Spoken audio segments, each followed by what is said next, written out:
जय भोले की हर हर महादेव बम बम भोले। आज मैं आपको सुख सागर 10वें स्कंद का 76वां अध्याय सुना रही हूँ। यादव गण संग सालू को भो संग्राम प्रचंड, धूमन प्रद्युम युद्ध लखी कांप उठी ब्रह्मांड। सुनी। राजा परीक्षित बोले, हे राजन, अब और श्री कृष्ण भगवान के अद्भुत चरित्र सुनिए। रुक्मणी जी के विवाह में आया हुआ सालू भी जरासंध आदि राजाओं के साथ यादवों से हार ही गया था। उस समय सालू ने सब राजाओं के सुनते हुए यह प्रतिज्ञा की कि मैं अपने पराक्रम से यादवों का नाश करूंगा। मेरे पौरुष को आप सब लोग देख ले। थोड़े ही दिनों में तुम देख लेना कि पृथ्वी पर एक भी यादव जीवित न रहेगा। इस प्रकार की प्रतिज्ञा करके सालू वहां से चल दिया और प्रतिदिन एक बार ही एक मुट्ठी राख खाकर शिव जी की आराधना करने लग गया। इस प्रकार शिव जी की आराधना करते उनको 1 वर्ष दिन व्यतीत हो गया। वर्ष के अंत में भगवान आशुतोष शिव जी प्रसन्न होकर दर्शन देकर सालू से बोले कि तुम वर मांगो। उस समय सालू ने शिव जी से एक ऐसा विमान मांगा कि जिसको देवता, असुर, मनुष्य, गंधर्व, नाग, राक्षस आदि कोई भी न तोड़ सके और यादवों के डराने वाला हो तथा इच्छानुसार उड़ने वाला हो। शिव जी महाराज तथास्तु कहकर और मयासुर को विमान बनाने की आज्ञा देकर अपने कैलाश धाम को चले गए। मयासुर ने श्री शिव जी की आज्ञा से लोह में दुर्वेद्य सोम नामक विमान बनाकर सालू के लिए दे दिया। सालू उस इच्छानुसार उड़ने वाले विमान को पाकर पहले वैर की याद करता हुआ यादवों से अपने वैर का बदला लेने की इच्छा से द्वारिकापुरी को चल दिया। बड़ी भारी सेना से उस पुरी को रोककर उपवनों को नष्ट भ्रष्ट करने लगा। गोपुर, द्वार, प्रसाद, अटारियां आदि को तोड़ने फोड़ने लगा।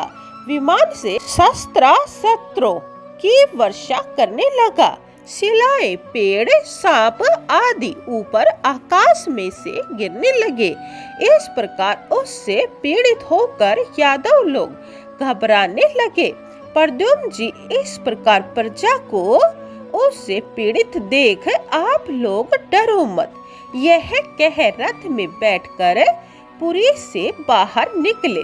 प्रद्युम्न जी के पीछे पीछे सात्विक, चारुवेषण, सांब, अक्रूर, हार्दिक, भानुविंद, गद, शुक, सारण आदि यादव वीर अपने अपने रथ, घोड़े, हाथी आदि सवारियों में बैठ बैठ कर सेना के साथ चल दिए।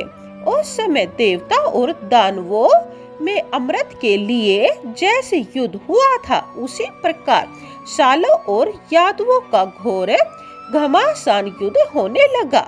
प्रद्युम्न जी ने अपने दिव्य शस्त्रों से सालू की माया को नष्ट भ्रष्ट कर दिया और उसी समय तीखे तीखे 25 बाणों से सालू के सेनापति को घायल किया। 100 बाण सालों के मारे और एक बाण से उसकी सेना के योद्धाओं को घायल किया। 10-10 बाणों से सारथियों को तथा 3-3 बाणों से वाहनों को घायल किया। प्रद्युम्न जी के इस अद्भुत कर्म को देख अपने तथा शत्रु सेना के सभी वीर प्रद्युम्न जी की बड़ी प्रशंसा करने लगे। सालों का यह माया निर्मित विमान कभी बहुरूप और कभी एक रूप, कभी दिखता कभी न दिखता था।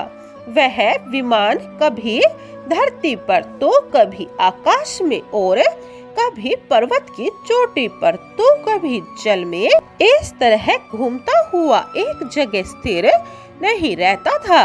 उस समय यादव लोग जहाँ जहाँ उस विमान को देखते थे उसी उसी जगह उसके ऊपर बाण छोड़ते रहते थे। इस प्रकार वैरियों से पीड़ित विमान तथा अपनी सेना को देख शालू एकदम बड़े मोह में पड़ गया। यादव लोग शत्रु सेना से अत्यंत पीड़ित होते हुए भी संग्राम से न हटे। इसके बाद नाम का शालू का प्रधानमंत्री प्रद्युम्न के पास जाकर उनके वक्षस्थल में गदा का प्रहार करके सिंहनाद करने लगा। उस ब्रज लोह निर्मित गदा से प्रद्युम्न का हृदय विदीर्ण हो गया और वह मूर्छित हो गया। इतने में ही दारू का पुत्र अनिर्दम सारथी एकदम उनको रणभूमि से अनियंत्रित दूर ले गया। फिर प्रद्युम्न जी मुहूर्त भर में सावधान होकर सारथी से कहने लगे, हे सारथी, तुम मुझे रण से उठाकर यहाँ क्यों ले आए हो? यह काम तुमने अच्छा नहीं किया जो कि तुम मुझे रण से भगा लाए हो। आज तक रण से भागा हुआ कोई यदुवंशी नहीं सुना गया है। बलदेव और अपने पिता के पास जाकर उनके पूछने पर उनसे मैं क्या अपनी योग्यता कहूँगा? मेरे भाइयों की स्त्रियां मेरी ऐसी कायरता को सुनकर मेरी बड़ी हंसी उड़ाएंगी।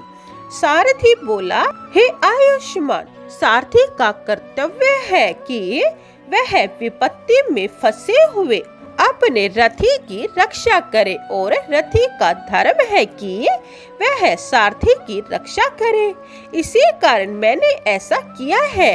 आप शत्रु की गदा से अचेत होकर रथ में गिर गए थे, अतः मैं आपको रण से भगा लाया। बोलिए कृष्ण भगवान की जय। 76वां अध्याय समाप्तम। जय भोले की। 77वां अध्याय यह आप दूसरी वीडियो में सुने। जय भोले की। हर हर महादेव। बम बम भोले।